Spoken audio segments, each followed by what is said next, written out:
When I was a little, one day we had guests in the home, and my grandfather, may Allah give him Jannah, he was there with us. And he was looking at me. He couldn't hear properly, you know. At that age, he was about 86, 87. And he came into the lounge when the meal was already done, and now there was dessert and ice cream. So it was my favorite ice cream. And I was there serving the guests. So I asked the guests, would you like some? They said no. Would you like some? No. Would you like some? No. You know what we say in my culture? More for me, mashallah.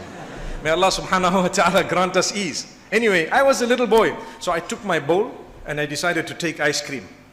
Now, you know when you're young what happens? You take a big scoop and you look at it and you say, this is my favorite, take another scoop, put it.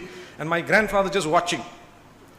I promise you, it wasn't so bad, but I ate it and these people had some tea or something else. When they went, my grandfather called my mother. And he said, you see this son of yours, you have not taught him manners. I'm sure you people have had this happening, right? You have not taught him manners. She says, what happened? He took all the ice cream himself and the guests he didn't even give them. So my mother's looking at me, whose story should she believe, mine or his? And she decided, you know what?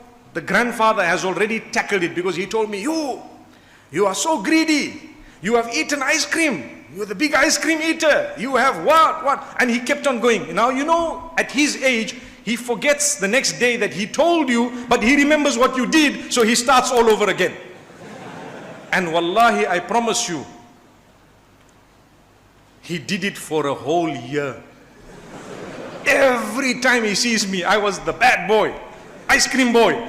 So much so that up to this day, I feel ashamed when I'm eating ice cream. SubhanAllah. I just look at it, I take a little bit, I say, Jazakallah khair, thank you so much, you know. The point is, you know, a small ice cream thing, you don't for one whole year, may Allah give him Jannah, he did it out of love. Trust me, I have no ill feeling, I love him so much, may Allah give him Jannah. He was a great man, he used to read one Quran every few days, he was such a pious person.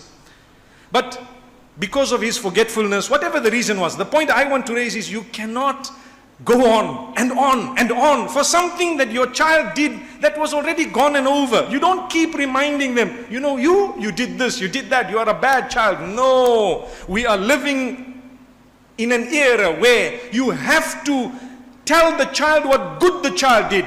You embrace your child, you kiss your child. I want to ask those who are older than 60 years old here to answer the question within yourself, maybe even beyond 50, you answer the question inside.